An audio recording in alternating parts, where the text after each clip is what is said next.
Le 23 août 2003, une petite fille de 7 ans disparaît en plein jour sur une plage bondée de Perros-Guirec, en Bretagne. Léa Fontaine joue près des rochers pendant que sa famille pique-nique à quelques mètres. En moins de 15 minutes, elle s'évapore sans laisser la moindre trace. Aucun cri, aucun témoin, aucune piste. Les recherches mobilisent des centaines de personnes pendant des semaines. On fouille chaque centimètre de la côte, on interroge des dizaines de témoins, on analyse des heures de vidéosurveillance des commerces environnants. Rien. Pendant 15 ans, sa mère Claire vit dans l'incertitude la plus totale, incapable de faire son deuil, incapable d'avancer. Puis, en juin 2018, un photographe amateur décide de numériser ses anciennes photos de vacances. En agrandissant un cliché pris ce jour fatidique d'août 2003, il remarque quelque chose qu'il n'avait jamais vu auparavant. Une silhouette floue, à l'arrière-plan près des rochers, où Léa a été vue pour la dernière fois. Un homme qu'il ne se souvenait pas avoir photographié. Un homme qui observe la petite fille. Cette découverte fortuite va rouvrir une enquête que tout le monde pensait classée et révéler une vérité qui a été dissimulée pendant 15 longues années. Comment cette photo cruciale est-elle passée inaperçue pendant si longtemps? Et surtout, qui est cet homme sur la photo? Avant de continuer avec cette histoire perturbante, si vous appréciez les affaires mystérieuses réelles, comme celle-ci, abonnez-vous à la chaîne et activez les notifications pour ne manquer aucune nouvelle affaire. Maintenant, découvrons comment tout a commencé. Perros-Guirec est une commune bretonne située dans le département des Côtes-d'Armor, célèbre pour son littoral spectaculaire de granit rose et ses plages familiales.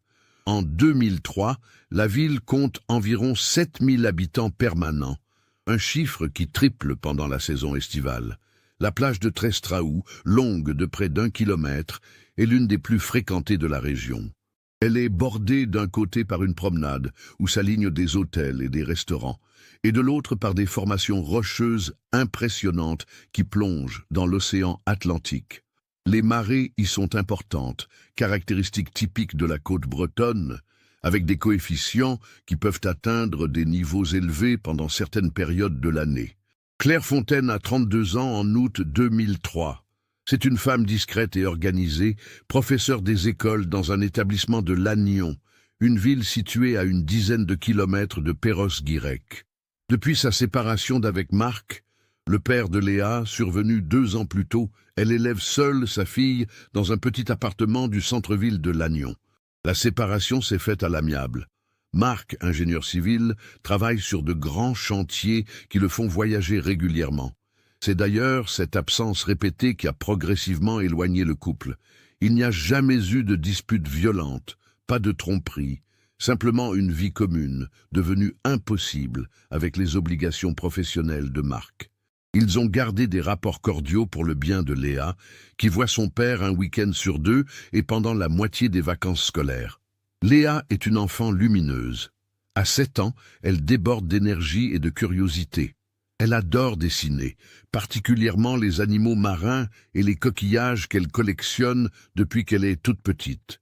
Sa chambre est remplie de bocaux contenant des coquilles de toutes formes et de toutes couleurs, chacune soigneusement étiquetée avec le lieu et la date de sa découverte. Claire a développé cette passion chez sa fille en l'emmenant régulièrement à la plage, même hors saison. Pour Léa, chaque sortie en bord de mer est une aventure, une chasse au trésor où elle peut enrichir sa collection. Elle a ses endroits préférés, notamment les zones rocheuses où se forment des petites mares à marée basse, véritables aquariums naturels où elle peut observer crabes, anémones et petits poissons pendant des heures. Isabelle Garnier est la meilleure amie de Claire depuis l'université. Elles se sont rencontrées en première année de formation pour devenir institutrices et ne se sont plus quittées depuis. À 29 ans, Isabelle est célibataire et sans enfant. Elle travaille comme institutrice dans la même école que Claire, ce qui renforce encore leur complicité. C'est une femme enjouée, spontanée, l'opposé du caractère plus réservé de Claire. Isabelle adore Léa, qu'elle considère un peu comme sa nièce. Elle passe régulièrement des soirées chez les Fontaines, aide Claire dans les moments difficiles et participe souvent à leur sortie du week-end. Pour Léa, Tata Isabelle fait presque partie de la famille. L'été 2003 est particulièrement chaud en Bretagne. Après une année scolaire éprouvante, Claire a décidé de prendre quelques jours de repos avant les grandes vacances d'août, qu'elle passera chez ses parents dans le Finistère. Isabelle lui propose de l'accompagner pour une journée à la plage à Perros-Guirec, un jeudi. Marc doit récupérer Léa le vendredi suivant pour 2 semaines. Claire accepte avec plaisir. Elle prévoit de partir tôt le matin pour profiter de la marée basse, moment idéal pour explorer les rochers et trouver des coquillages. Le mercredi 22 août au soir, Claire prépare méticuleusement le sac de plage. Elle plie les serviettes, vérifie qu'elle a la crème solaire, les chapeaux, les seaux et les pelles pour Léa. Elle prépare également un pique-nique copieux. Sandwichs au jambon, tomates, fruits, gâteaux secs, bouteilles d'eau et jus de fruits. Léa est surexcitée.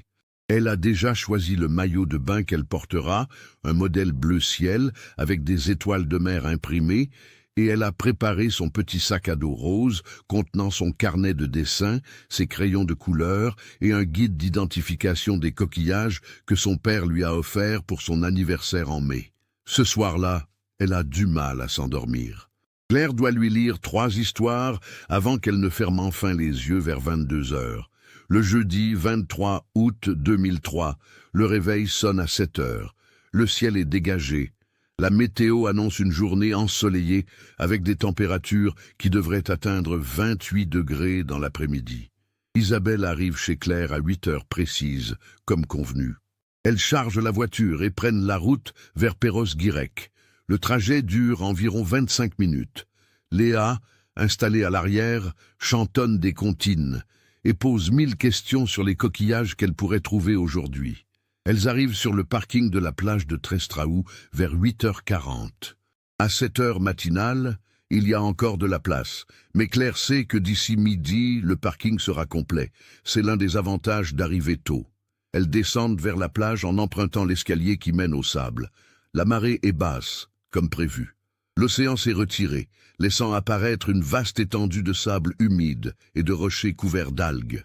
L'air sent l'iode et les embruns. Des mouettes tournent dans le ciel en poussant leurs cris caractéristiques. Claire choisit un emplacement stratégique à mi-chemin entre l'eau et les rochers, suffisamment loin de la foule qui commencera à arriver dans quelques heures, mais avec une vue dégagée sur toute la zone. Elles installent les serviettes, plantent le parasol dans le sable, disposent la glacière et les sacs. Il est 9h10. Léa ne tient plus en place.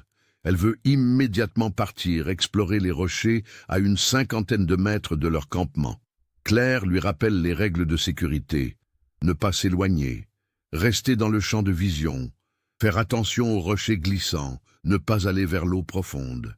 Léa part en courant, son petit seau rouge à la main, ses sandales de plage aux pieds. Claire et Isabelle s'installent confortablement sur leurs serviettes.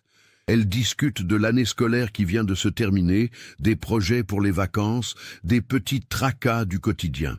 Claire garde un œil sur Léa qui se déplace entre les rochers, se penchant régulièrement pour examiner des coquillages ou observer les mares. De temps en temps, la petite fille se retourne et fait un signe de la main à sa mère qui lui répond en souriant.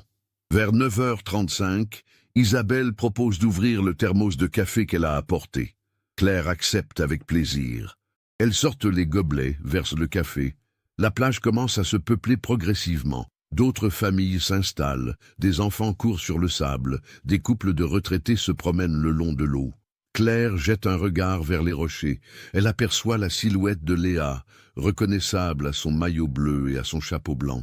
La petite fille est accroupie près d'une mare concentrée sur quelque chose. Il est 9h50 lorsque Claire termine son café et décide d'aller rejoindre Léa pour voir ce qu'elle a trouvé. Mais à ce moment précis, Isabelle reçoit un appel sur son téléphone portable. C'est sa mère qui semble avoir un problème avec l'ordinateur familial et demande conseil à sa fille. Isabelle fait signe à Claire que ce sera rapide. Claire hésite, puis décide de rester encore quelques minutes. Elle ne veut pas interrompre Léa dans ses découvertes. La petite fille est tellement heureuse quand elle explore les rochers.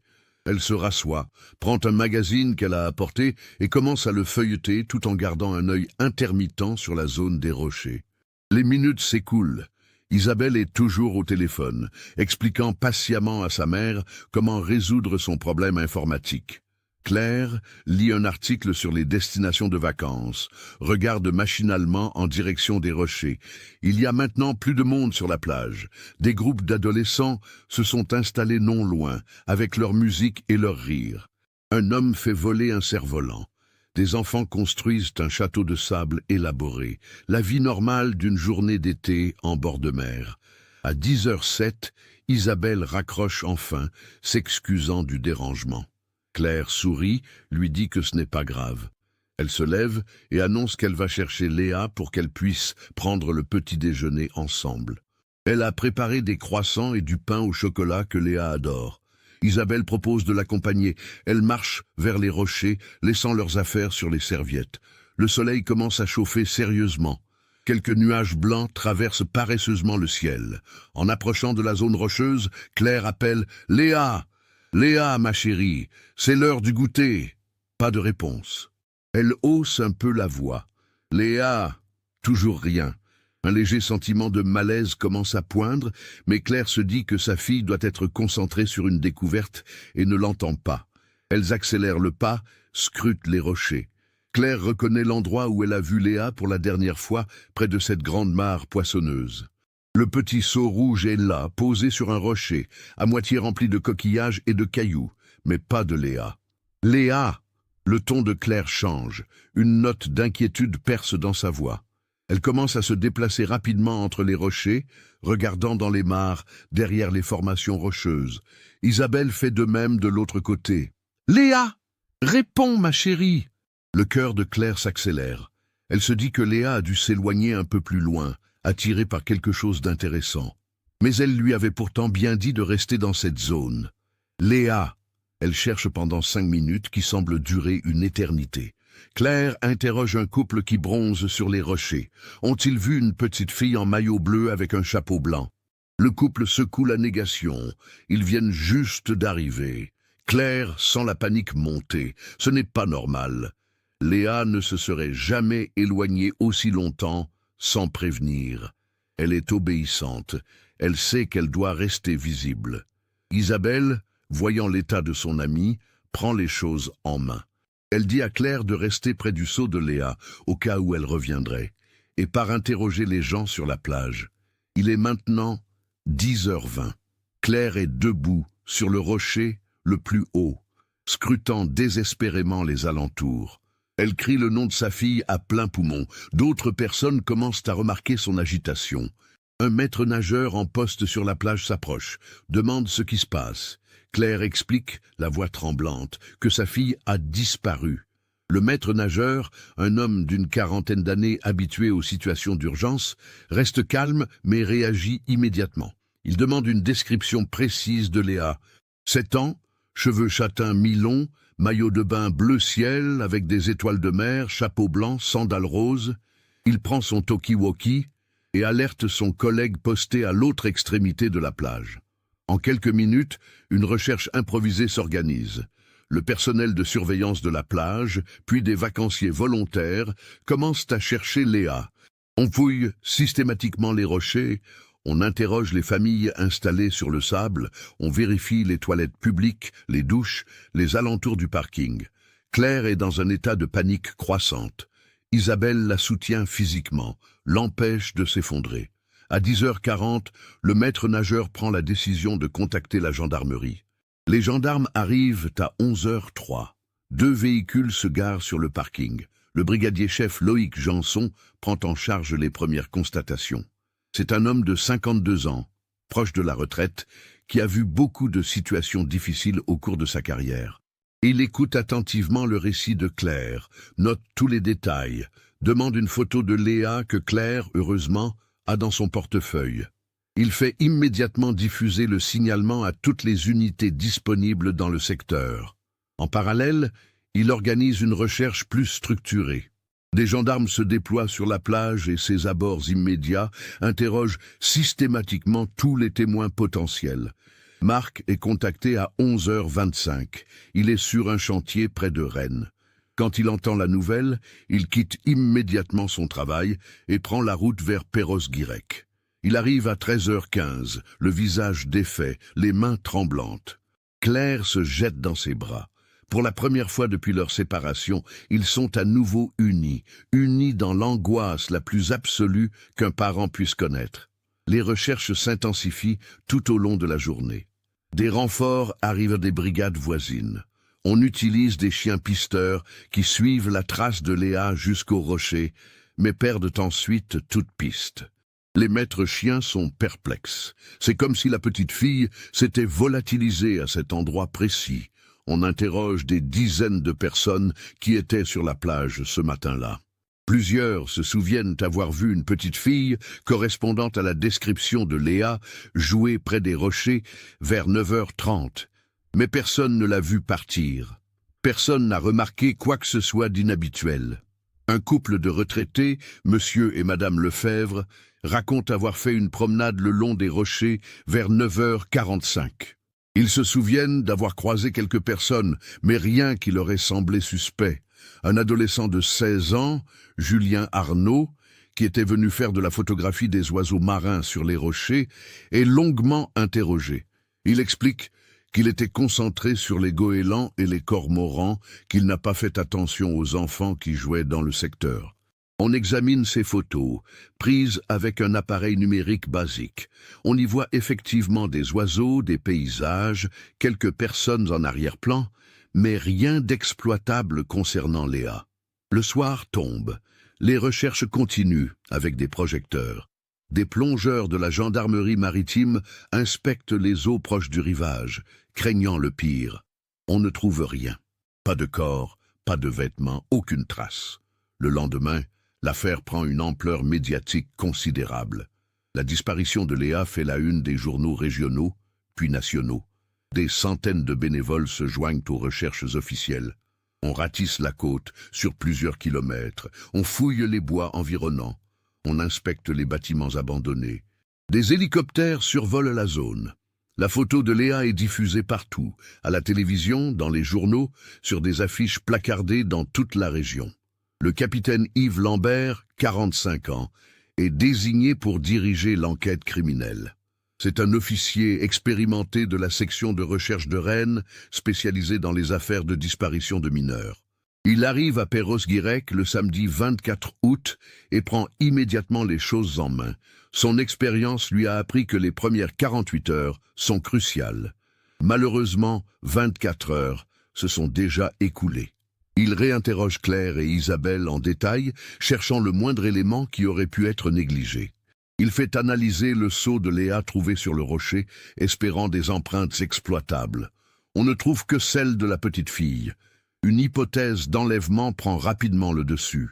L'absence totale de corps, malgré des recherches maritimes intensives, rend l'hypothèse de la noyade moins probable, bien que toujours envisagée. Lambert ordonne une vérification approfondie de tous les individus fichés pour des crimes ou délits à caractère sexuel dans la région. Plusieurs sont interrogés, leurs alibis vérifiés. Certains sont même placés en garde à vue, mais tous sont finalement mis hors de cause. Marc et Claire sont également interrogés longuement, comme c'est la procédure standard dans ce type d'affaires.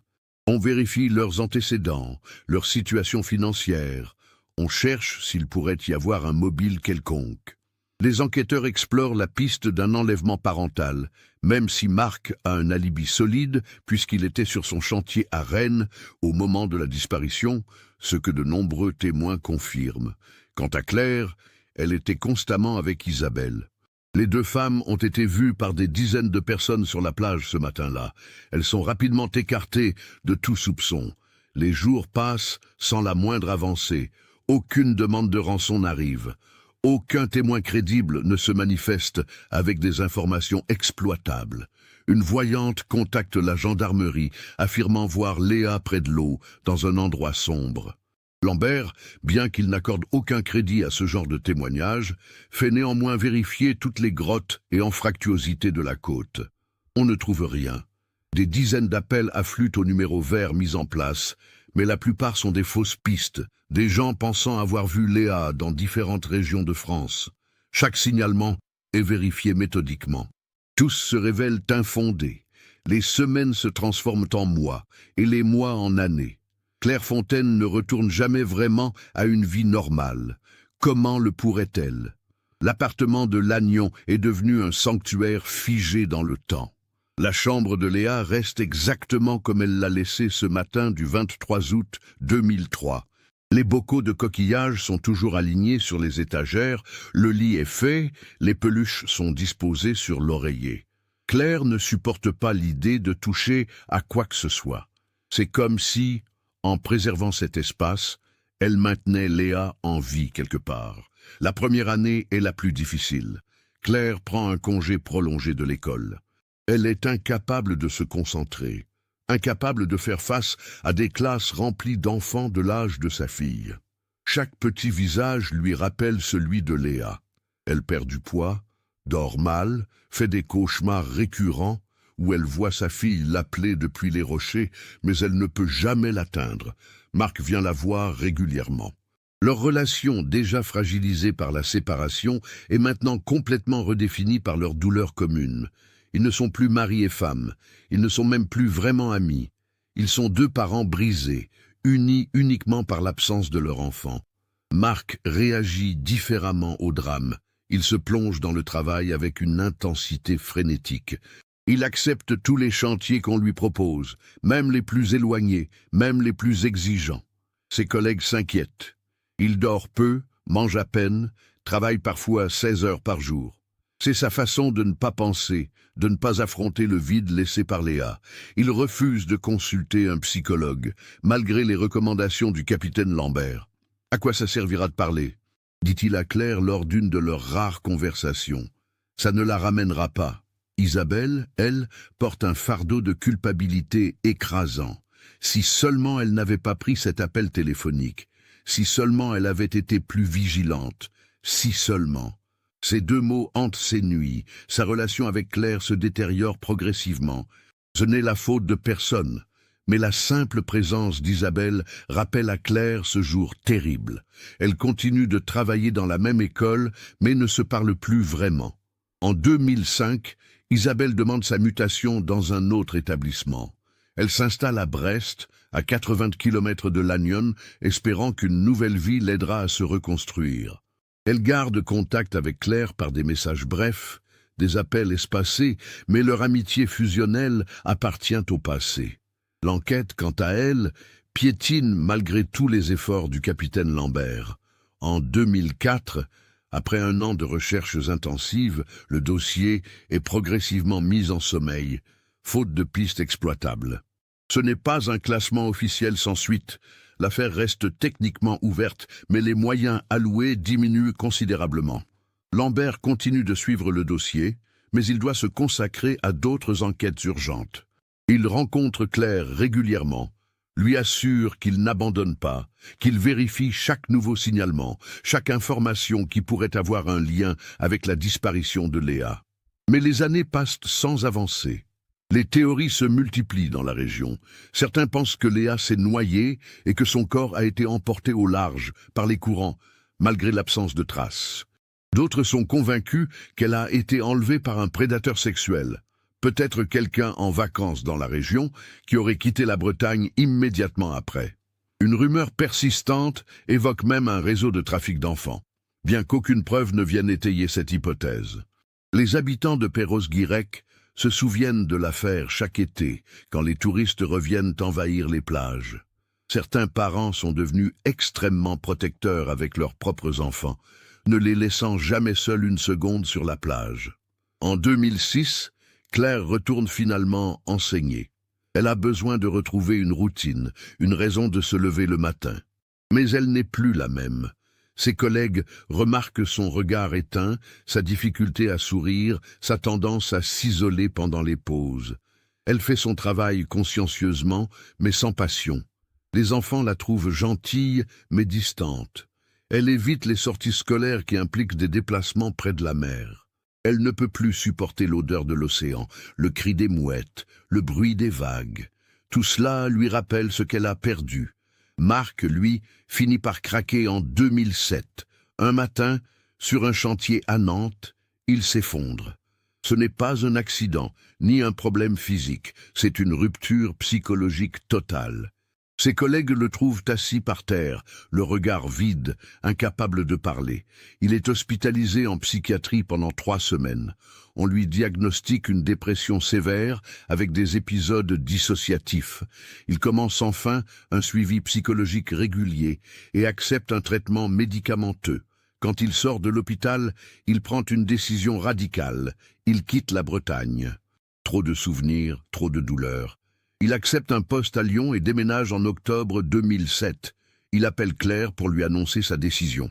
Elle comprend. Elle l'envierait presque de pouvoir partir. Mais elle ne peut pas. Partir signifierait abandonner Léa définitivement. Et si sa fille revenait un jour, et si quelqu'un la retrouvait? Il faut que Claire soit là, à Lannion, dans l'appartement, au cas où. Les anniversaires sont les jours les plus difficiles. Chaque 3 mai, date de naissance de Léa, Claire achète un gâteau qu'elle ne mange pas. Elle allume des bougies dans la chambre vide et chante « Joyeux anniversaire » dans le silence. En 2010, Léa aurait eu 14 ans. Claire essaie d'imaginer à quoi ressemblerait sa fille maintenant. Serait-elle grande? Aurait-elle encore ses fossettes adorables quand elle souriait? Porterait-elle des appareils dentaires comme tant d'adolescentes? Ces questions la torturent. Elle a fait réaliser par la gendarmerie des vieillissements numériques du visage de Léa à différents âges, en espérant que cela puisse aider à la retrouver. Ces portraits robots d'une Léa de 10 ans, 12 ans, 14 ans sont affichés dans sa chambre. Mais personne ne signale jamais avoir vu cette jeune fille. Les médias reviennent sur l'affaire périodiquement, surtout lors des anniversaires marquants de la disparition. En août 2008, pour les 5 ans, une émission de télévision consacre un reportage à l'affaire Léa Fontaine. Claire accepte d'être interviewée, dans l'espoir que cela ravive l'attention du public et que quelqu'un, quelque part, se souvienne de quelque chose. L'émission génère quelques appels, mais encore une fois, aucune piste sérieuse. En 2013, pour les 10 ans, un journaliste de Ouest France écrit un long article rétrospectif. Il interviewe Lambert, maintenant à la retraite, mais toujours hanté par cette affaire non résolue, ainsi que les maîtres nageurs qui étaient de service ce jour-là. L'article rappelle les faits, présente les différentes hypothèses, mais ne peut offrir aucune réponse. Claire développe au fil des ans une relation ambiguë avec Perros-Guirec. Elle n'y est jamais retournée depuis ce jour d'août 2003. Elle ne peut pas, mais en même temps, elle est obsédée par cet endroit. Elle passe des heures sur Internet à regarder des photos de la plage de Trestraou, des images satellites de la côte, comme si elle cherchait un indice que tout le monde aurait manqué. Elle lit et relit le dossier d'enquête que Lambert lui a permis de consulter, cherchant un détail, une incohérence, n'importe quoi qui pourrait ouvrir une nouvelle piste. Mais il n'y a rien. Juste un trou noir de 15 minutes pendant lesquelles sa fille a disparu sans laisser de traces.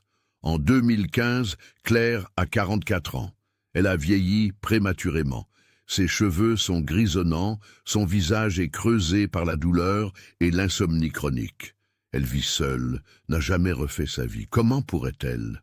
Comment pourrait-elle envisager d'être heureuse, alors que Léa est quelque part, morte ou vivante, seule? Ses parents, maintenant très âgés, s'inquiètent pour elle. Ils la supplient de consulter un psychologue, de prendre soin d'elle. Claire promet, mais ne le fait jamais vraiment. Elle a vu quelques thérapeutes au fil des années, mais a toujours arrêté après quelques séances. Parler ne sert à rien. Seule la vérité pourrait l'aider, et la vérité reste obstinément cachée. Le printemps 2018 arrive avec ses bourgeons et ses journées qui rallongent. À Perros-Guirec, la commune entreprend des travaux de rénovation d'une ancienne propriété située rue de la Clarté, à environ 1,5 km de la plage de Trestraou. C'est une vieille bâtisse bretonne typique, construite au début du XXe siècle, qui appartenait à une certaine Madame Agnès Beaumont, décédée en novembre 2017 à l'âge de 87 ans. La maison est restée vide pendant plusieurs mois, le temps que la succession soit réglée. Les héritiers, qui vivent à Paris, ont décidé de vendre la propriété. Mais avant de la mettre sur le marché, des travaux de mise aux normes sont nécessaires. Les ouvriers commencent à intervenir début mai 2018. L'entreprise chargée des travaux, une société locale de rénovation, doit refaire l'électricité, la plomberie et consolider certaines parties de la structure. En inspectant la cave, un espace humide et peu utilisé, les ouvriers remarquent que le sol en terre battue présente un affaissement dans un coin. Par mesure de sécurité, ils décident de vérifier la stabilité du terrain. En creusant, ils tombent sur quelque chose d'inattendu. Des pierres disposées de manière non naturelle, comme si quelqu'un avait voulu combler un trou ou créer une sorte de cairn souterrain. Le contremaître, un homme expérimenté nommé Daniel Prigent, trouve cela étrange. Il demande aux ouvriers d'arrêter et appelle le propriétaire. Les héritiers, contactés, n'ont aucune idée de ce que cela pourrait être. Prigent, par prudence, décide de contacter la mairie. On ne sait jamais, il pourrait s'agir d'une ancienne citerne, d'une fondation ou de quelque chose de plus préoccupant. Le lendemain, un expert du service technique municipal vient examiner la découverte. En dégageant prudemment les pierres, il aperçoit quelque chose de troublant, du tissu. Du tissu bleu qui semble avoir été là depuis longtemps.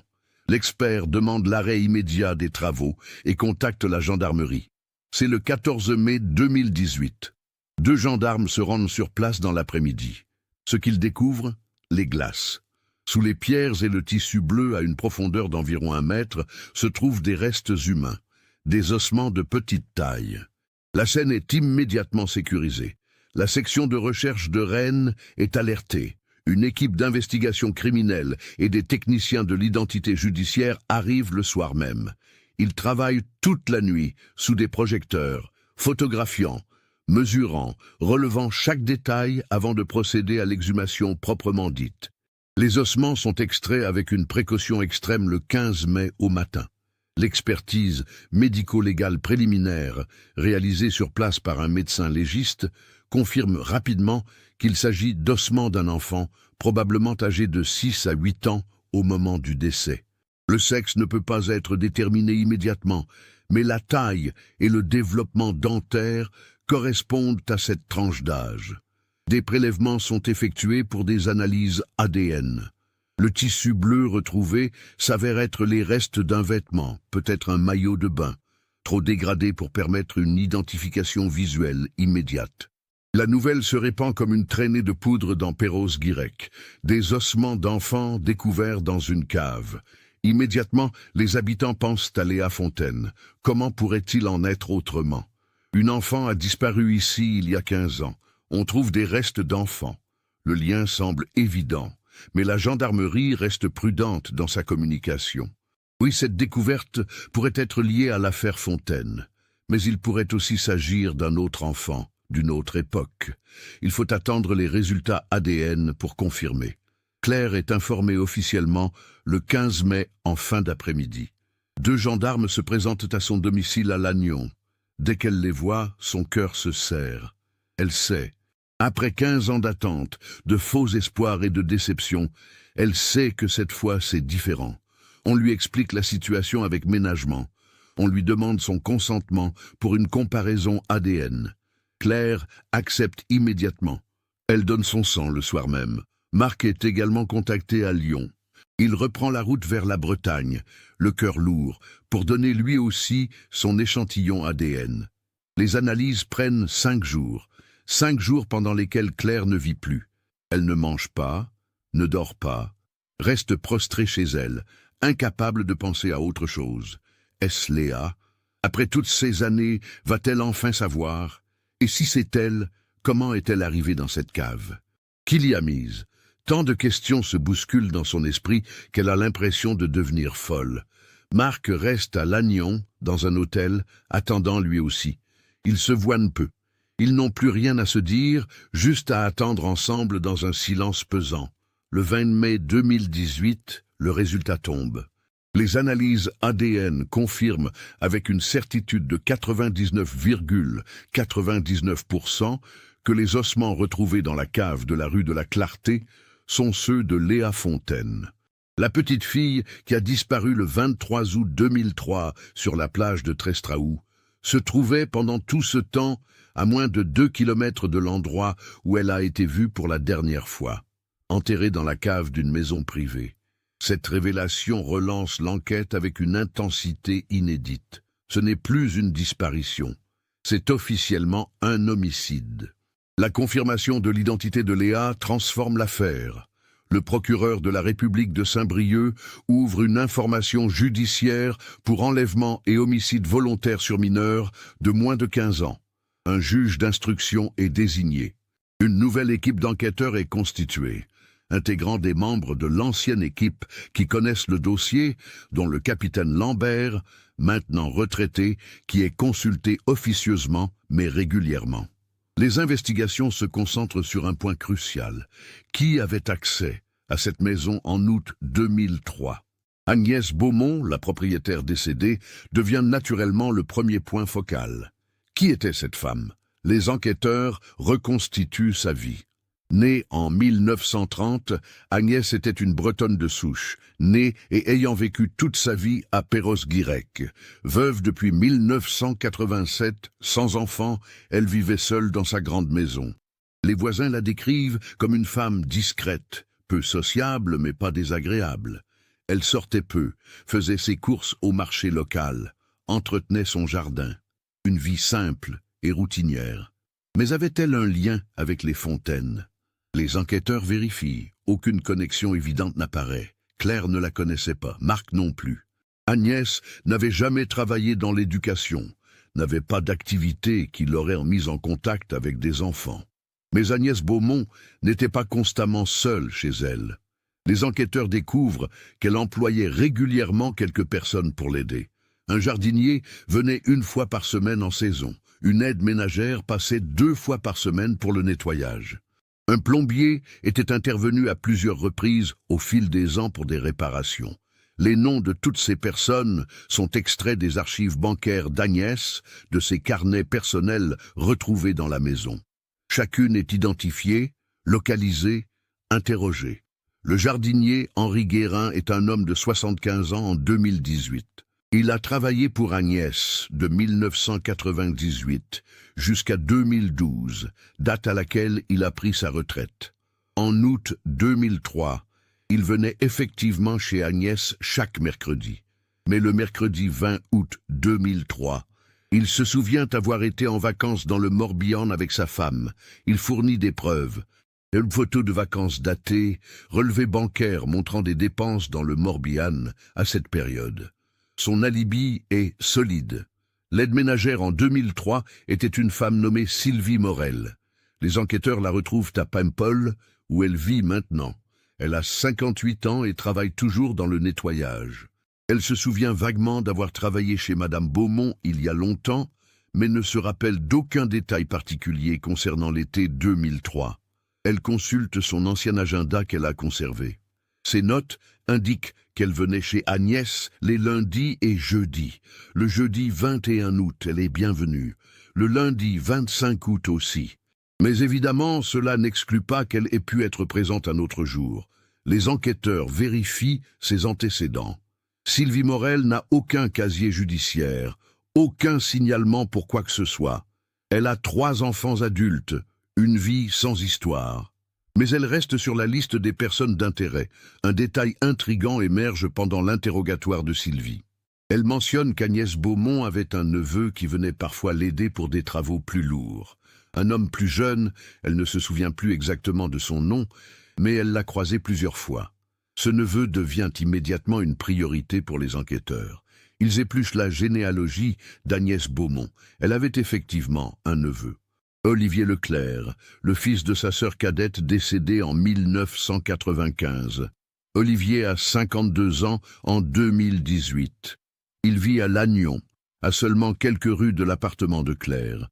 Cette proximité géographique électrise l'enquête.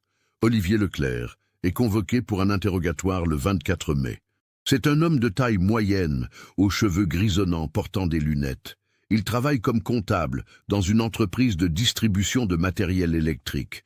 Marié depuis 28 ans, père de 2 enfants majeurs, il mène une vie apparemment ordinaire.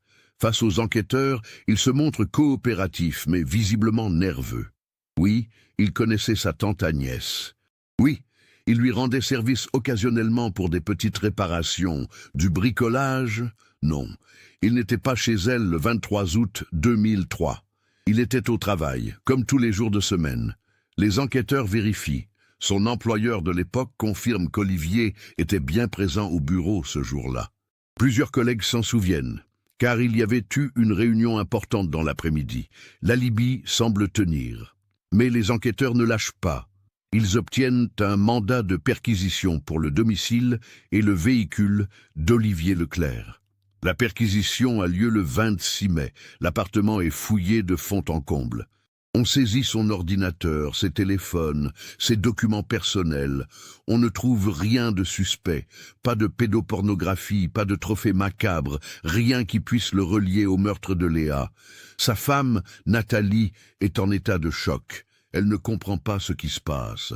Son mari, un meurtrier d'enfants, c'est impossible. Leurs propres enfants témoignent en faveur de leur père, décrivant un homme doux, attentionné, incapable de violence. Parallèlement, les enquêteurs réexaminent la scène de crime avec minutie. La cave d'Agnès Beaumont est passée au peigne fin. Des analyses plus poussées sont effectuées sur le sol, les murs, cherchant des traces biologiques autres que celles de Léa. On trouve de l'ADN d'Agnès, ce qui est normal puisque c'était sa maison. Mais on trouve aussi de l'ADN d'au moins 2 autres personnes non identifiées. Ces profils sont entrés dans les bases de données nationales. Aucune correspondance. Les personnes qui ont laissé ces traces ne sont pas fichées, ce qui signifie qu'elles n'ont jamais été condamnées pour un crime ou délit nécessitant un prélèvement ADN. Une autre découverte intrigue les enquêteurs. En examinant les archives cadastrales et les plans de la maison, ils réalisent que la cave possède une porte extérieure, en plus de l'accès intérieur depuis la maison. Cette porte donne sur le jardin arrière, caché de la rue par une haute haie. Cette porte était-elle verrouillée en 2003? Personne ne peut le dire avec certitude. Agnès est morte, et elle n'avait pas de système d'alarme ou de sécurité particulier. Il est donc théoriquement possible que quelqu'un ait eu accès à cette cave sans forcément entrer dans la maison principale. Cela élargit considérablement le champ des suspects potentiels. Les enquêteurs commencent à dresser une liste de tous les individus qui auraient pu connaître cette maison et l'existence de cette cave. Les anciens livreurs, les artisans qui sont intervenus au fil des ans, les voisins, les connaissances d'Agnès. C'est un travail titanesque. Perros-Guirec est une petite commune, mais en 15 ans, des centaines de personnes ont pu passer devant cette maison, remarquer la porte de la cave, s'en souvenir. Et puis, le 28 mai 2018, un élément totalement inattendu fait surface. Nicolas Ferrand, un homme de 42 ans vivant à Paimpol, contacte la gendarmerie après avoir vu les informations sur la découverte du corps de Léa et la réouverture de l'enquête. Nicolas explique qu'en 2003, il était un jeune homme de 27 ans, passionné de photographie amateur. Il venait régulièrement en Bretagne pendant ses vacances pour photographier les paysages, les oiseaux marins, les scènes de vie locales. Le 23 août 2003, il était justement à Perros-Guirec. Il a passé la matinée sur la plage de Trestraou et ses environs, prenant des dizaines de photos avec son appareil numérique. À l'époque, Nicolas avait été interrogé comme témoin potentiel, ainsi que tous ceux qui se trouvaient sur la plage ce matin-là. Il avait montré ses photos aux gendarmes, mais rien n'avait semblé pertinent. Les photos montraient surtout des paysages, des oiseaux, quelques personnes en arrière-plan, mais rien de lié directement à Léa. Nicolas avait ensuite archivé ces photos sur des CD-ROM et ne les avait plus vraiment regardées pendant des années. Mais récemment, suite à l'annonce de la découverte du corps, il a ressenti le besoin de revisiter ces vieilles images. Et en agrandissant numériquement certains clichés, en ajustant la luminosité et le contraste grâce à des logiciels modernes qui n'existaient pas en 2003, il a remarqué quelque chose de troublant. Sur une photo prise à 9h52, on voit la zone des rochers où Léa jouait. Au premier plan, des formations rocheuses. En arrière-plan, la plage avec quelques personnes. Et dans un coin de l'image, partiellement caché par un rocher, se trouve un homme. La résolution de l'appareil numérique de 2003 est médiocre selon les standards actuels, et l'homme est assez loin. Mais en agrandissant et en améliorant l'image, on distingue certains détails. L'homme porte une casquette sombre et des lunettes de soleil. Il regarde dans la direction où se trouvait Léa. Sa posture est étrange, comme s'il observait, guettait. Il ne semble pas être là pour profiter de la plage. Il n'a pas de serviette, pas d'affaires visibles. Il est simplement là, debout, observant. Nicolas apporte son CD-ROM original à la gendarmerie. Les techniciens de l'identité judiciaire extraient l'image et commencent à travailler dessus avec les outils les plus avancés disponibles. Ils améliorent la résolution, tentent de détecter des détails. L'homme mesure environ 1,75 m à 1,80 m. Il porte un t-shirt clair, peut-être beige ou gris clair, et un pantalon ou short sombre. La casquette cache ses cheveux. Les lunettes de soleil masquent une partie de son visage. Il est impossible de déterminer son âge avec précision, mais il semble être adulte, peut-être entre 30 et 50 ans. Cette fourchette reste trop large pour être vraiment utile. Cette découverte électrise l'enquête. Qui est cet homme? Pourquoi n'a-t-il jamais été identifié? La photo est diffusée dans les médias avec un appel à témoins. Si quelqu'un reconnaît cet homme, qu'il se manifeste. Mais les jours passent sans résultat probant. Plusieurs personnes appellent, pensant reconnaître un ancien voisin, un collègue, mais chaque fois, après vérification, il s'avère que ce n'est pas la bonne personne. L'homme sur la photo reste un inconnu. Les enquêteurs se demandent, y a-t-il un lien entre cet homme et la maison d'Agnès Beaumont? Était-il venu dans l'intention d'enlever un enfant ce jour-là? A-t-il repéré Léa, attendu le bon moment, puis agi? Et si oui, comment a-t-il su pour la cave de la rue de la Clarté? Toutes ces questions restent sans réponse. L'enquête semble piétiner à nouveau, malgré ces nouvelles pistes. C'est alors qu'un autre élément surprenant émerge. En réexaminant minutieusement les déclarations de tous les témoins de l'époque, les enquêteurs tombent sur un détail qu'ils avaient jugé insignifiant en 2003. Une femme, Martine Caron, avait mentionné avoir vu, aux alentours de 10 heures ce matin-là, une camionnette blanche garée rue de la Clarté. Elle s'en souvenait parce qu'elle trouvait que le véhicule bloquait partiellement le trottoir. Elle n'avait pas noté le numéro d'immatriculation. Elle ne savait pas de quelle marque il s'agissait exactement, juste une camionnette blanche banale. À l'époque, cette information avait été consignée mais n'avait mené nulle part. Des dizaines de camionnettes blanches circulaient dans la région, utilisées par des artisans, des livreurs, des commerçants. Impossible de les identifier toutes. Mais maintenant, avec la découverte du corps dans la cave de la rue de la Clarté, ce détail prend une toute autre dimension. Les enquêteurs contactent à nouveau Martine Caron, maintenant âgée de 68 ans. Elle confirme son témoignage. Elle se promenait ce matin-là et avait effectivement vu cette camionnette vers 10 heures, peut-être 10h05. Elle ne peut pas être plus précise. Elle n'a vu personne autour du véhicule. Pouvait-elle décrire d'autres caractéristiques? Après réflexion, elle pense que c'était une camionnette de type utilitaire, assez courante, pas très récente même pour l'époque. Peut-être une Renault ou une Peugeot, mais elle n'est pas sûre. Les enquêteurs décident d'explorer une autre piste. Ils obtiennent les archives des contrôles techniques effectués dans le département des Côtes-d'Armor en 2003. C'est un travail fastidieux, mais ils cherchent spécifiquement les camionnettes blanches enregistrées dans un rayon de 50 km autour de Perros-Guirec. Ils établissent une liste de plusieurs centaines de véhicules. Puis ils croisent cette liste avec les noms des personnes déjà identifiées comme ayant un lien, même ténu, avec Agnès Beaumont ou avec la zone de la plage de Trestraou ce jour-là. Et là, un nom ressort. Un nom qui n'avait jusqu'alors pas attiré particulièrement l'attention. Christophe Dumas. En 2003, Christophe Dumas avait 36 ans.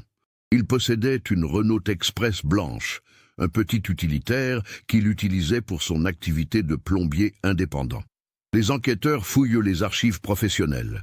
Christophe Dumas avait effectivement travaillé pour Agnès Beaumont. Pas régulièrement, mais à plusieurs reprises entre 2000 et 2006.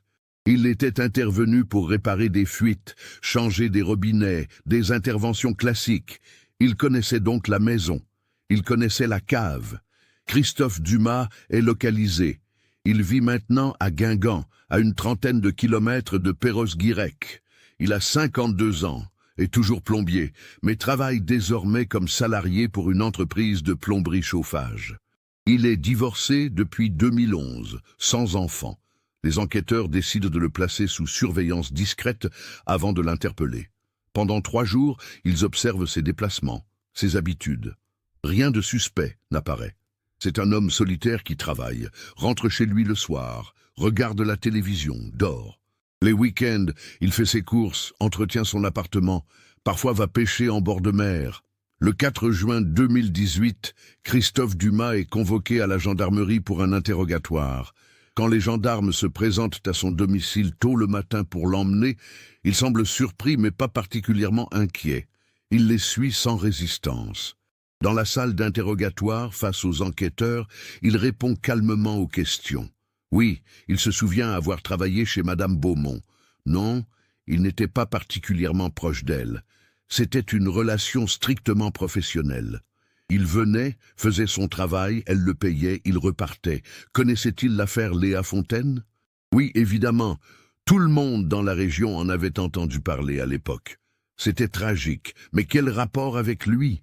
Les enquêteurs lui montrent la photo de Nicolas Ferrand, celle avec l'homme à la casquette sur la plage. Est-ce lui? Christophe regarde longuement l'image. Il secoue la tête. Il ne peut pas dire. L'homme sur la photo est trop flou, trop loin. Ça pourrait être n'importe qui. Était-il à la plage de Trestraou le 23 août 2003? Non. Enfin, il ne s'en souvient pas. C'était il y a 15 ans. Comment pourrait-il se rappeler où il était un jour précis d'août 2003? Les enquêteurs lui expliquent qu'une camionnette blanche, similaire à la sienne, a été vue rue de la Clarté ce matin-là. Christophe hausse les épaules. Il avait une camionnette blanche, c'est vrai. Il l'utilisait tous les jours pour son travail. Il faisait plusieurs interventions par jour, un peu partout dans la région. Il ne tient pas de journal détaillé de ses déplacements d'il y a 15 ans. Les enquêteurs passent à la vitesse supérieure. Ils demandent où il était exactement le 23 août 2003. Christophe commence à montrer des signes de nervosité. Il transpire légèrement, bouge sur sa chaise.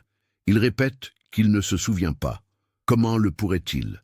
C'était un jour normal, une journée de travail comme une autre. Peut-être qu'il était chez un client, peut-être qu'il était chez lui, peut-être qu'il prenait un jour de congé. Il ne sait plus. Les enquêteurs lui rappellent qu'il a le droit de garder le silence, qu'il peut demander un avocat. Christophe réfléchit un long moment, puis dit qu'il n'a rien à cacher, qu'il n'a pas besoin d'avocat. L'interrogatoire continue pendant des heures. Les enquêteurs alternent les approches, montrant les photos de Léa, parlant de la douleur de sa mère, décrivant ce qu'on a fait subir à cette petite fille de 7 ans. Christophe reste impassible, répétant qu'il ne sait rien.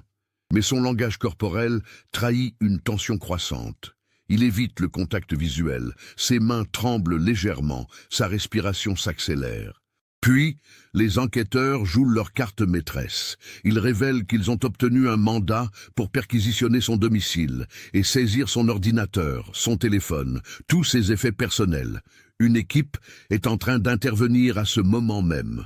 Christophe devient très pâle. Il demande à aller aux toilettes. Les enquêteurs acceptent, mais un gendarme l'accompagne. Quand il revient, quelque chose a changé dans son attitude. Il semble résigné, épuisé. « Je veux parler », dit-il finalement, « mais je veux des garanties. Je veux un avocat. Je ne dirai rien sans avocat. » Les enquêteurs suspendent l'interrogatoire. Un avocat commis d'office est contacté. Il arrive 2 heures plus tard. Après avoir consulté avec son client en privé, l'avocat annonce que Christophe Dumas est prêt à faire une déclaration, mais qu'il souhaite négocier les conditions de sa coopération avec le procureur. Des discussions ont lieu toute la soirée. Finalement, un accord est trouvé. En échange d'aveux complets et détaillés, le procureur s'engage à requérir une peine tenant compte de sa coopération. Le 5 juin au matin, Christophe Dumas commence à parler. Ce qu'il raconte glace le sang des enquêteurs présents. Le 23 août 2003, Christophe était effectivement sur la plage de Trestraou, mais pas par hasard. Depuis plusieurs semaines, il venait régulièrement observer les plages de la région. Il cherchait une occasion. Christophe Dumas, malgré son apparence normale, cachait un secret terrible. Il était attiré sexuellement par les jeunes enfants. Il n'avait jamais agi sur ses pulsions auparavant. Il luttait contre elles depuis des années, consommant en secret de la pédopornographie sur Internet, mais n'était jamais passé à l'acte physique, jusqu'à ce jour d'août 2003. Ce matin-là, il avait pris son temps libre. Il était allé à Trestraou, se mêlant aux autres personnes sur la plage, cherchant une cible. Il avait repéré Léa qui jouait seule près des rochers, à distance de sa mère. Il l'avait observée pendant plus d'1 heure, attendant le moment opportun.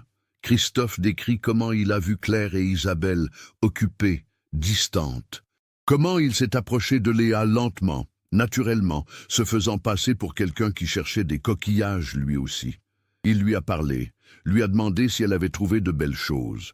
Léa, enfant confiante et polie, lui a montré son seau. Il lui a dit qu'il connaissait un endroit tout près où il y avait des coquillages magnifiques, des espèces rares. Est-ce qu'elle voulait venir voir? Juste derrière ces rochers, ce n'était pas loin. Léa a hésité. Elle a regardé vers sa mère, mais Claire ne regardait pas dans sa direction à ce moment précis. L'homme semblait gentil, et des coquillages rares, c'était exactement ce qu'elle cherchait toujours. Elle a accepté de le suivre, juste pour quelques minutes. Ils ont contourné les formations rocheuses, s'éloignant progressivement de la zone principale de la plage. Christophe l'a guidé vers un passage entre les rochers qui menait vers le parking. Sa camionnette était garée non loin. Une fois hors de vue, il a saisi Léa fermement, a plaqué sa main sur sa bouche avant qu'elle ne puisse crier. La petite fille s'est débattue, mais elle ne pesait rien face à un homme adulte. Il l'a portée rapidement vers sa camionnette, l'a jetée à l'arrière, a fermé les portes. Le tout n'a duré que quelques secondes. Personne n'a rien vu. Il a démarré immédiatement, le cœur battant, l'adrénaline au maximum. Il ne savait pas vraiment où aller. Il n'avait pas planifié cette partie. Il roulait dans les rues de Perros-Guirec, paniqué, essayant de réfléchir. Léa pleurait à l'arrière, demandant sa maman. Christophe lui a dit de se taire, qu'il allait la ramener, qu'elle devait juste se calmer. Mais il savait qu'il ne pourrait pas la laisser partir. Elle le reconnaîtrait, elle décrirait sa camionnette. Il serait arrêté. C'est alors qu'il a pensé à la maison de Madame Beaumont. Il savait qu'elle vivait seule. Il savait qu'elle sortait peu. Il connaissait la disposition de la maison, la cave accessible de l'extérieur. Il a pris la direction de la rue de la Clarté. Il est arrivé vers 10 heures. Il a garé sa camionnette, a jeté un coup d'œil autour de lui. Une femme passait sur le trottoir, mais elle ne lui a pas prêté attention.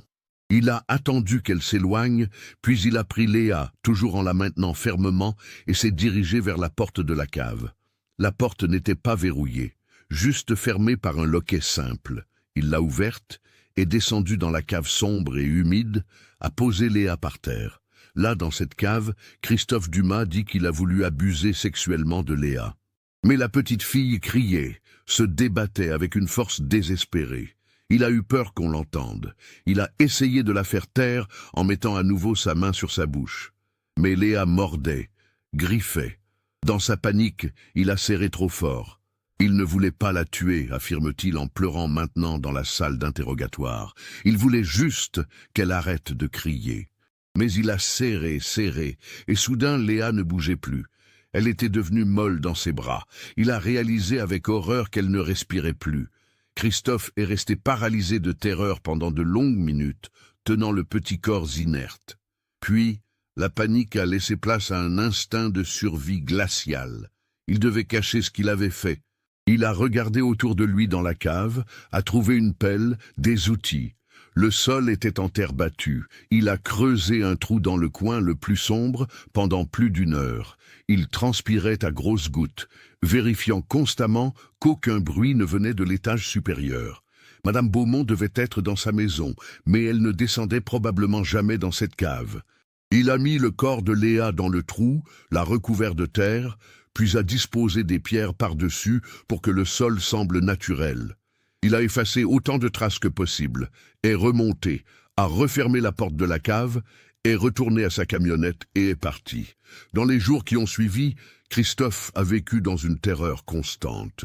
Il suivait les informations sur la disparition, voyait les recherches s'intensifier, les appels à témoins. Il s'attendait à chaque instant à ce que la police vienne frapper à sa porte.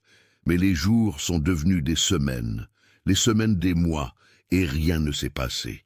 Personne ne l'avait vu, personne ne l'avait reconnu. Sa camionnette blanche était tellement banale qu'elle ne pouvait servir d'indice, et le corps dans la cave de Madame Beaumont n'a jamais été découvert. Progressivement, Christophe a commencé à croire qu'il s'en était tiré. Il a continué sa vie, portant ce secret monstrueux, essayant de le refouler. Il n'a plus jamais approché un enfant. Il a même consulté anonymement des forums en ligne pour pédophiles, en lutte contre leurs pulsions, cherchant un moyen de contrôler ses désirs. Il s'est marié en 2005, espérant qu'une vie conjugale normale le guérirait. Mais le mariage a échoué. Il n'a jamais pu avoir de relation intime satisfaisante avec sa femme. Le secret le rongeait. Quand il a appris en mai 2018 que le corps de Léa avait été découvert, Christophe a su que c'était fini. Il a attendu, sachant que les enquêteurs remonteraient forcément jusqu'à lui. C'était presque un soulagement quand ils sont venus le chercher. 15 ans à porter ce poids, 15 ans de mensonges, de faux semblants. Il était épuisé. Les aveux de Christophe Dumas sont enregistrés, transcrits, vérifiés dans les moindres détails. Les enquêteurs confrontent son récit avec les éléments matériels dont il dispose. Tout concorde. Les analyses ADN trouvées dans la cave incluent bien des traces de Christophe, confirmant sa présence sur les lieux. L'analyse des anciennes archives de son ordinateur, saisie lors de la perquisition, révèle effectivement des téléchargements de contenus pédopornographiques, notamment en 2002 et 2003. La photo de Nicolas Ferrand est à nouveau examinée. Avec les aveux de Christophe et une meilleure connaissance de son apparence physique à l'époque, les experts confirment que l'homme sur la photo pourrait bien être lui. La taille correspond, la morphologie aussi. Le doute raisonnable est levé. Claire est informée des aveux le 6 juin. C'est le capitaine Lambert qui se charge de cette tâche douloureuse. Il vient chez elle, accompagné d'un psychologue.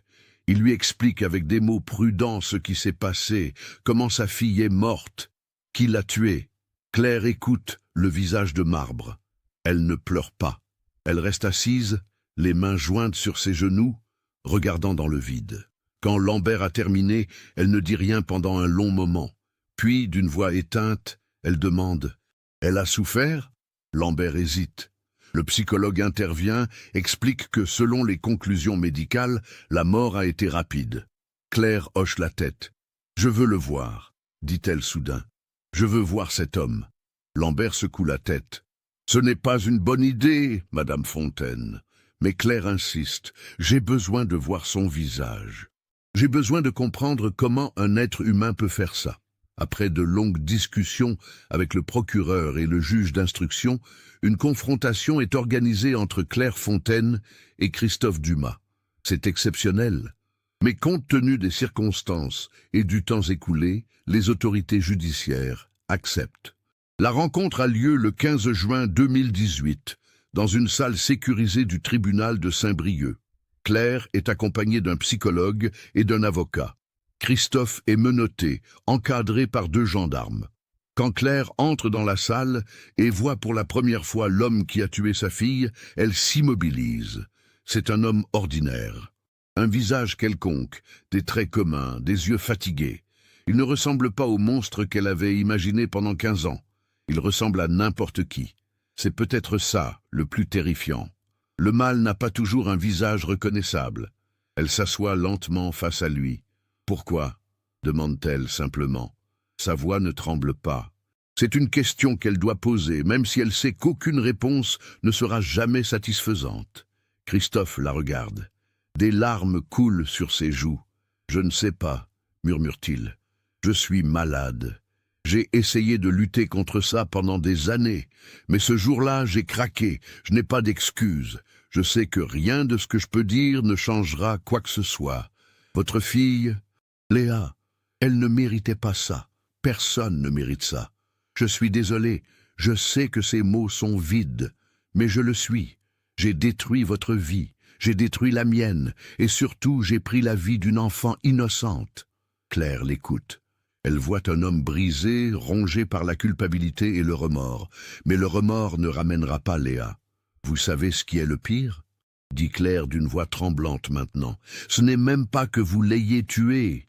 C'est que pendant 15 ans, pendant que nous la cherchions désespérément, pendant que je mourais à petit feu dans l'incertitude, vous viviez votre vie. Vous alliez travailler, vous vous êtes mariés, vous avez ri, vous avez dormi dans votre lit confortable. Pendant que ma fille était dans cette cave sombre, réduite à des ossements, vous continuiez à exister. Comment avez-vous pu ? Christophe baisse la tête. Je ne sais pas. J'ai essayé d'oublier. J'ai essayé de me convaincre que ce n'était pas réel, que c'était un cauchemar. Mais ça ne partait jamais. Chaque jour, je pensais à elle. Chaque nuit, je la voyais dans mes rêves. Je n'ai pas eu une seule nuit de sommeil paisible en 15 ans. Ma vie n'était qu'une façade. À l'intérieur, je n'étais qu'un mort vivant, hanté par ce que j'avais fait. Bien, dit Claire froidement. Alors, vous comprenez ce que j'ai vécu. Sauf que moi, je ne l'avais pas mérité. Elle se lève. J'espère que vous passerez le reste de votre vie en prison. J'espère que chaque jour sera un supplice. J'espère que vous ne connaîtrez jamais la paix. Elle sort de la salle sans se retourner. Le procès de Christophe Dumas a lieu en mars 2019. Il plaide coupable de tous les chefs d'accusation. Enlèvement de mineurs, meurtre sur mineur de 15 ans, dissimulation de cadavres. Son avocat plaide les circonstances atténuantes de sa maladie mentale, de ses aveux complets, de sa coopération. Mais le procureur requiert la peine maximale, 30 ans de réclusion criminelle avec une période de sûreté de 20 ans. Les débats sont suivis par les médias nationaux. L'affaire Léa Fontaine, 15 ans après, refait la une de tous les journaux. Claire est présente à chaque jour d'audience. Elle écoute les témoignages, les expertises psychiatriques décrivant Christophe comme un pédophile souffrant de troubles du contrôle des impulsions. Elle entend les arguments de la défense, les plaidoiries passionnées. Tout cela lui semble irréel. Aucun mot, aucun verdict ne ramènera Léa, mais elle veut être là. Elle le doit à sa fille. Le jury délibère pendant 2 jours. Le 22 mars 2019, le verdict tombe. Christophe Dumas est condamné à 28 ans de réclusion criminelle avec une période de sûreté de 18 ans. Il ne pourra donc pas demander de libération conditionnelle avant 2037. Il aura alors 70 ans. En plus de la peine de prison, il est inscrit définitivement au fichier des auteurs d'infractions sexuelles et violentes. À sa sortie, s'il sort un jour, il sera soumis à une surveillance stricte et à une obligation de soins à vie. Claire sort du tribunal le soir du verdict. Les journalistes l'attendent, mais elle refuse de faire une déclaration. Que pourrait-elle dire? Qu'elle est satisfaite. Elle ne l'est pas, qu'elle a obtenu justice. Quelle justice peut-il y avoir quand votre enfant est morte? Elle rentre chez elle, à Lannion, dans cet appartement qui est devenu un mausolée. Pour la première fois depuis 15 ans, elle entre dans la chambre de Léa et commence à toucher les objets. Elle prend un des bocaux de coquillages, le serre contre elle, et enfin, elle pleure. Elle pleure comme elle n'a jamais pleuré, des sanglots déchirants qui sortent du plus profond de son être. Elle pleure sur les années perdues, sur l'enfance volée, sur les rêves qui ne se réaliseront jamais. Elle pleure sur Léa qui ne grandira jamais, qui ne tombera jamais amoureuse, qui n'aura jamais d'enfant, qui ne vivra jamais. Et en pleurant, quelque chose se libère en elle. Ce n'est pas la paix, ce ne sera jamais la paix, mais c'est un début de quelque chose qui pourrait, peut-être un jour, ressembler à une forme d'acceptation. Les mois suivant le procès sont difficiles. Claire décide finalement de consulter régulièrement un psychologue spécialisé dans le deuil traumatique. Elle rejoint un groupe de soutien pour parents d'enfants disparus ou assassinés. Elle y rencontre d'autres personnes qui ont vécu des horreurs similaires. Elle réalise qu'elle n'est pas seule. Leur douleur collective crée une forme de solidarité, une compréhension mutuelle que personne d'autre ne peut vraiment comprendre. Marc revient en Bretagne pour le verdict, puis repart à Lyon. Lui et Claire restent en contact sporadique. Ils ne seront jamais vraiment proches à nouveau. Leur lien était Léa, et Léa n'est plus. Mais ils partagent ce passé, cette douleur commune, qui les connecte d'une manière que personne d'autre ne peut comprendre. Marc également commence une thérapie. Il réduit ses heures de travail, accepte de ralentir. Il commence à sortir avec une femme qu'il rencontre dans un club de randonnée. Il ne lui parle pas immédiatement de Léa. Quand il finit par le faire, plusieurs mois après le début de leur relation, la femme le prend dans ses bras et lui dit simplement « Merci de me faire confiance ». Marc pleure pour la première fois depuis des années. Ce ne sera pas une vie heureuse, pas après ce qui s'est passé, mais ce sera une vie vivable, c'est déjà ça. Isabelle Garnier, de son côté, sort également de son silence. Depuis le verdict, elle a repris contact avec Claire. Leur première rencontre, 15 ans après l'éloignement, est maladroite et chargée d'émotions. Elles se retrouvent dans un café à Lannion. Elles ne savent pas quoi se dire. Puis, Isabelle murmure « Je suis désolée, je suis tellement désolée ». Claire secoue la tête. Ce n'était pas ta faute. Ce n'était la faute de personne, sauf de ce monstre. Elles parlent pendant des heures, se racontent leur vie, leurs souffrances, leur tentative de survivre au trauma. C'est un premier pas vers une réconciliation. Leur amitié ne sera plus jamais ce qu'elle était, mais une nouvelle forme de relation commence à se construire, basée sur le pardon mutuel et la compréhension. En juin 2019, Claire retourne à Perros-Guirec pour la première fois depuis août 2003.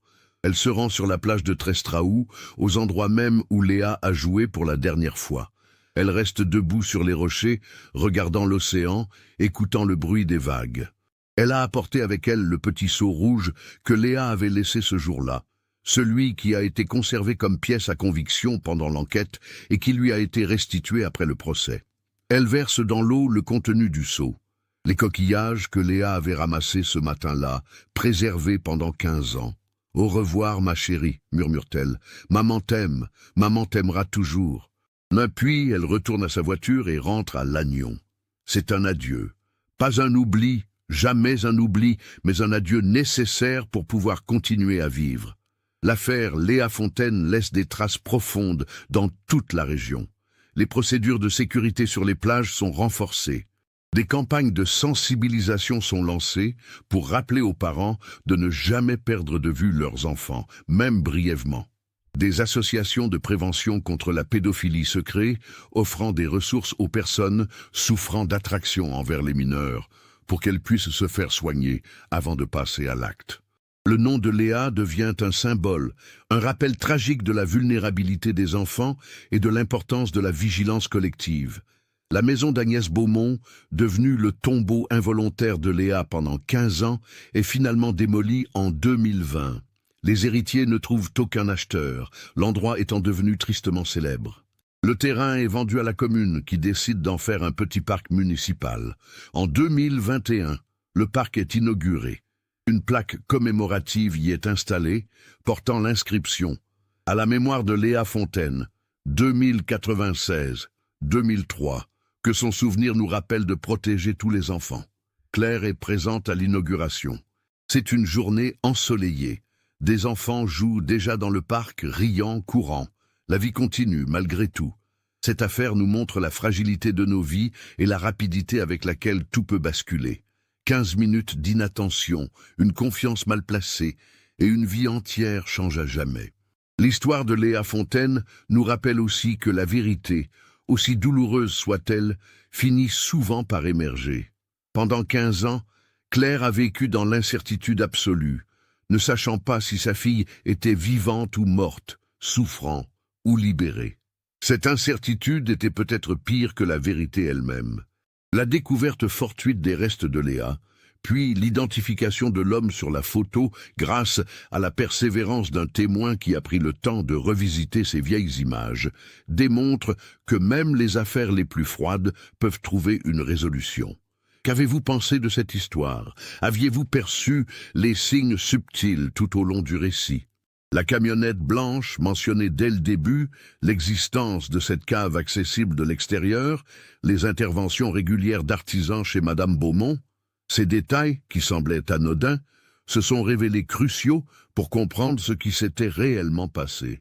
C'est souvent ainsi dans les enquêtes réelles.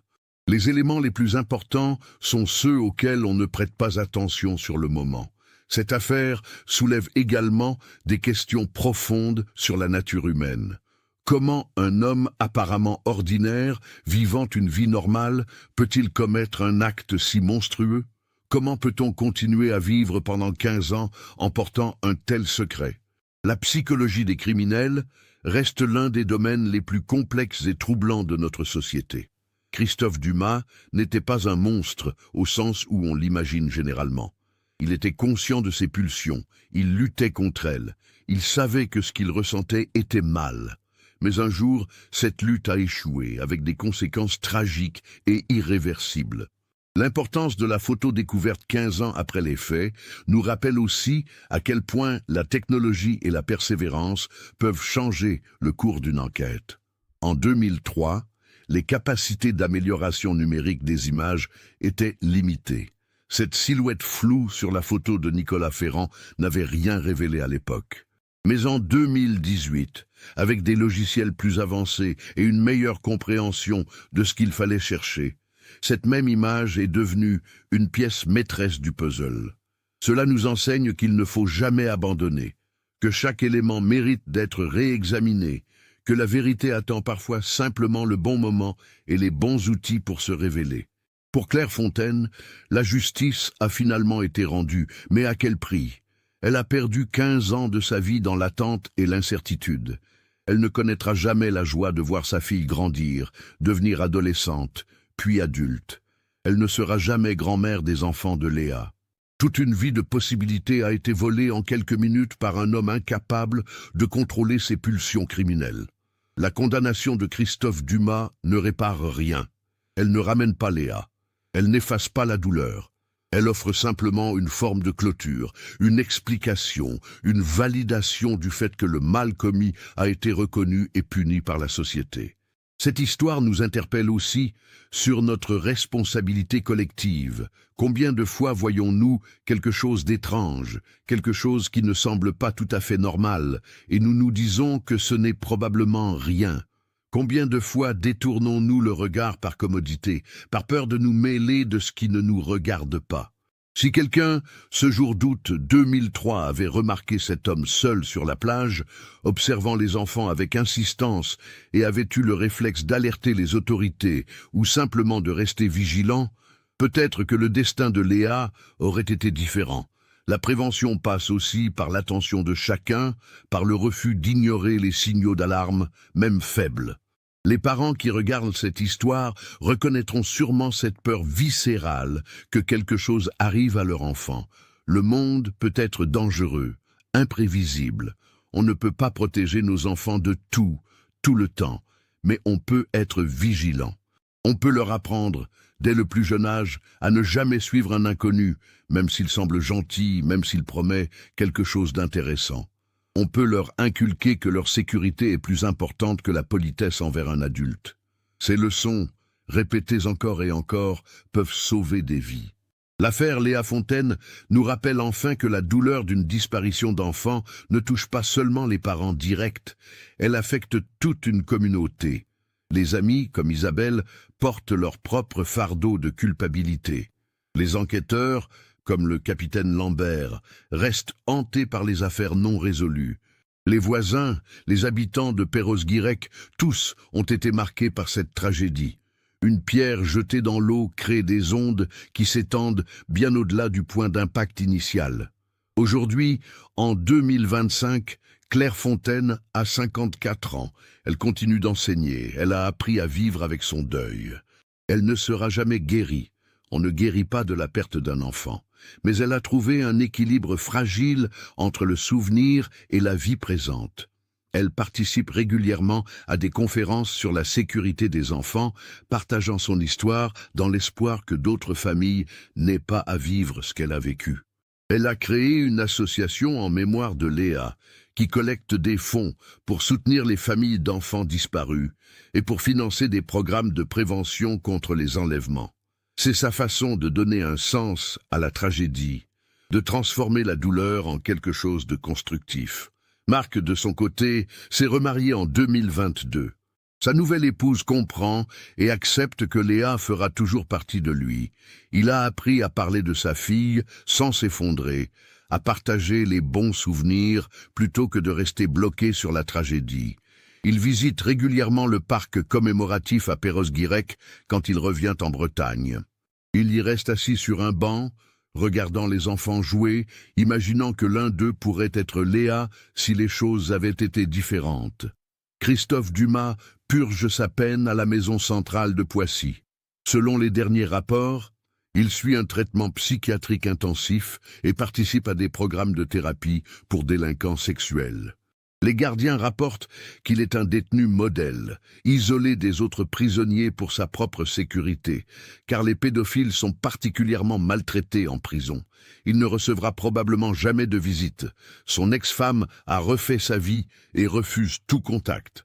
Ses anciens amis et collègues l'ont tous abandonné quand la vérité a éclaté. Il est seul avec ses remords, et c'est peut-être la punition la plus dure de toutes.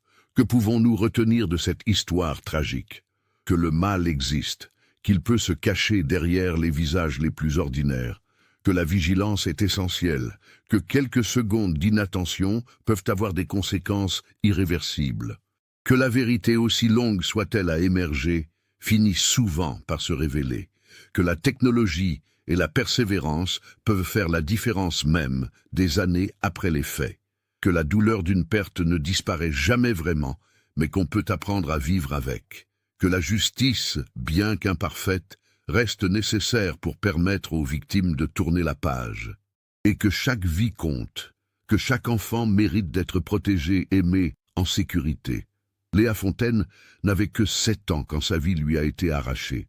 Elle ne connaîtra jamais son 8e anniversaire, son premier jour de collège, son premier amour, sa carrière professionnelle, ses propres enfants. Tout lui a été volé par un homme qui n'a pas su résister à ses pulsions criminelles.